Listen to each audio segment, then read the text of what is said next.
નમસ્કાર મિત્રો, સ્વાગત છે તમારું અમારી ચેનલ ગુજરાત ન્યૂઝમાં। આજના તાજા અને સૌથી મોટા સમાચાર જોઈએ તો આજનું હવામાન।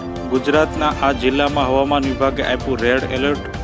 હવામાન વિભાગની આગાહી અનુસાર આજે રાજ્યભરમાં વરસાદી માહોલ જોવા મળશે। રાજ્યના અન્ય જિલ્લાઓમાં ભારે વરસાદ સાથે યલો એલર્ટ જાહેર કરવામાં આવ્યું છે। હવામાન વિભાગની આગાહી અનુસાર આજે રાજ્યભરમાં વરસાદી માહોલ જોવા મળશે। આજે સુરત, નવસારી, વલસાડ, દમણ, દાદરાનગર હવેલીમાં રેડ એલર્ટ આપવામાં આવ્યું છે। બનાસકાંઠા, સાબરકાંઠા, અરવલ્લી, ખેડામાં ઓરેન્જ એલર્ટ આપવામાં આવ્યું છે।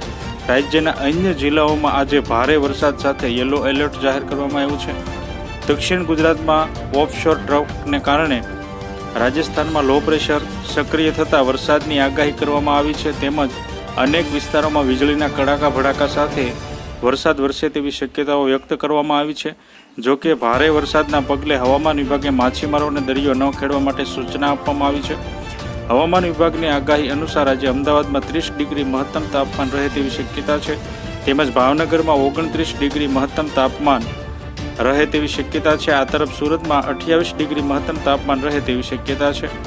આથી જો તમે અમારી ચેનલમાં નવા છો તો અમારી ચેનલને સબસ્ક્રાઇબ કરી લેજો, જેથી તમને અમારા નવા વિડીયોની માહિતી મળતી રહે।